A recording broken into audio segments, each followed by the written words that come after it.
Setiap hari ada yang datang ke sekolah dengan senyum palsu. Di balik tawa mereka ada luka yang tak terlihat. Bullying sering dianggap sepele, padahal meninggalkan jejak panjang dalam kemanusiaan kita. Bullying bukan lagi sekedar cerita gelap di balik dinding sekolah. Hingga awal tahun 2025, lebih dari 2.000 laporan terjadi di Indonesia. Maraknya kasus bullying atau tindak penindasan yang terjadi di lingkungan pendidikan yang dilakukan oleh sejumlah remaja putri negeri di Bogor, Jawa Timur yang diduga menjadi korban perundungan teman sekolahnya sejumlah pihak. Bullying merupakan ekspresi menyimpang pada anak dalam upaya pencarian jati diri, peran pendidikan di keluarga dan Di balik sebuah angka, ada wajah, ada suara, dan ada seseorang yang pernah merasa dirinya sendirian. Dalam video ini, kita akan mencoba melihat bahwa bullying bukan hanya sekedar masalah individu, tapi juga persoalan kemanusiaan yang menyangkut tanggung jawab seluruh warga.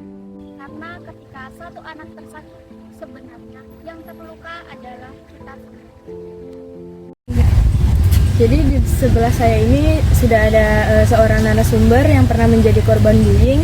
Lewat ceritanya, kita akan mencoba memahami bukan hanya luka yang dialami, tapi juga pentingnya empati dan kemanusiaan di antara kita.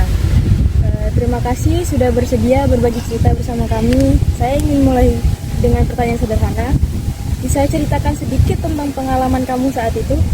Pengalaman aku waktu SMP dulu pernah dibully karena berat badan aku yang bisa dibilang kurang dalam usia segitu ya.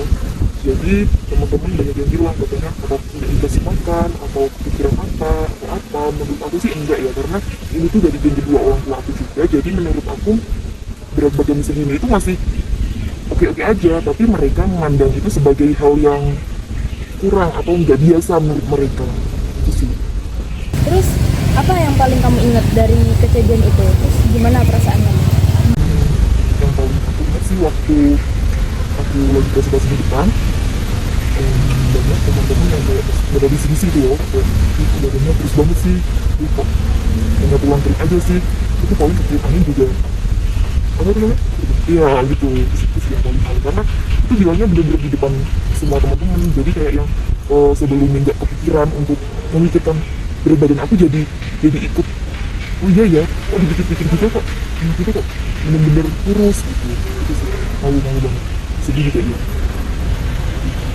Menurut kamu kalau melihat orang lain dibully, sikap apa sih yang harusnya diambil? Kalau menurut aku sih dari pengalaman aku lebih ke cuek aja sih, biarin mereka mau bilang apa, karena ini kan hidup kita. Jadi apapun yang kita lalui, apapun yang kita jalani, mereka nggak akan tahu. Mereka cuma taunya dari luarnya aja. Mereka nggak akan tahu bagaimana perasaan kita, bagaimana kondisi kita sebenarnya. Jadi untuk para pembuli sebaiknya berpikir dua kali dalam berbicara, karena tidak semua yang kalian bicarakan itu benar.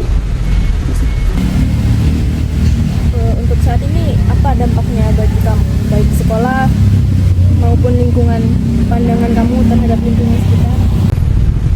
Sampai sekarang aku masih ada rasa trauma, insecure juga. Kalau bicara di depan banyak orang itu juga masih trauma sih ya. Ini bakal keulang lagi nggak ya kejadian waktu aku SMP? Terus dari lingkungan juga aku mulai kayak tahu ternyata berbagai ragam jenis manusia dan juga pola pikirnya itu berbeda-beda banget. Jadi nggak semua seperti teman-teman aku waktu SMP. Setelah semua yang kamu alami, menurut kamu, apakah aturan sekolah atau peraturan pemerintah tentang perlindungan anak sudah cukup membantu untuk mencegah bullying? Kalau setauku dalam UU yang terbaru ya, itu sudah, cuman di penerapannya aja yang kurang, karena masih banyak pemerintah atau lingkungan sekitar maupun warga sekitar itu masih belum aware tentang bully itu bagaimana dampaknya ke depannya.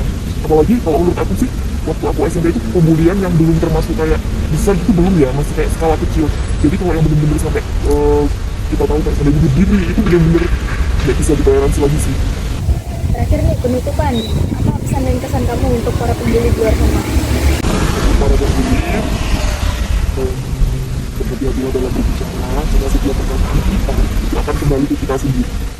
Terus untuk para korban-korban bullying, tetap semangat, kalian tidak sendiri. Kalau apa-apa itu harus cerita ke teman, kalian juga berhati bahagia atas kekurangan kalian. Maaf guys. Baik, terima kasih Mbak atas ketersediaannya untuk berbagi cerita pengalamannya kepada kami. Semoga pesan dan kesannya tersampaikan untuk para pelaku dan korban bullying di luar sana. Bullying tak lahir dari kekuatan fisik semata, tapi dari hilangnya empati dari budaya yang menganggap menghina orang lain adalah hiburan. Perilaku bullying jelas menyakiti kondisi psikologis dan mental bagi korbannya. Maka orang yang mengalami bullying ini tentunya akan mengalami suatu respon-respon secara psikologis ya. Secara yang pertama itu adalah fase akut. Nah, fase akut itu adalah 2-3 minggu itu yang bersangkutan mengalami perubahan terhadap kondisi psikologisnya. Dia mungkin menangis, ketakutan, cemas, tidak mau datang ke sekolah, ke kampus, atau ke tempat di mana peristiwa itu terjadi misalnya, nggak bisa tidur pada malam hari, bangun pada malam sambil berteriak, jadi ada night terror misalnya. Kemudian kalau ada pada anak-anak yang masih muda, misalnya dia sudah tidak mengompol nih tadinya, tiba-tiba kok sekarang mengompol lagi gitu ya, jadi ada regresi penurunan dari perilakunya. Nah, gejala-gejala itu bisa disertai juga tuh dengan berbagai sensasi yang tidak nyaman di tubuh. Biasanya yang bersangkutan akan mengeluh sakit kepala, sakit perut, mual, muntah, diare, otot-ototnya menjadi tegang. Dan ini juga yang membuat mereka akhirnya tidak mau datang ke sekolah atau ke kampus gitu ya, karena ada keluhan-keluhan fisik yang mengganggu. Jadi itulah gejala-gejala awal pada orang yang menjadi korban bullying yang tentunya perlu kita kenali. Seorang korban mengingat bagaimana bullying menggores rasa aman yang ia miliki. Dan itu dapat memicu masalah psikologis. Meski dampaknya tidak selalu sama pada setiap orang, namun efek bullying itu nyata.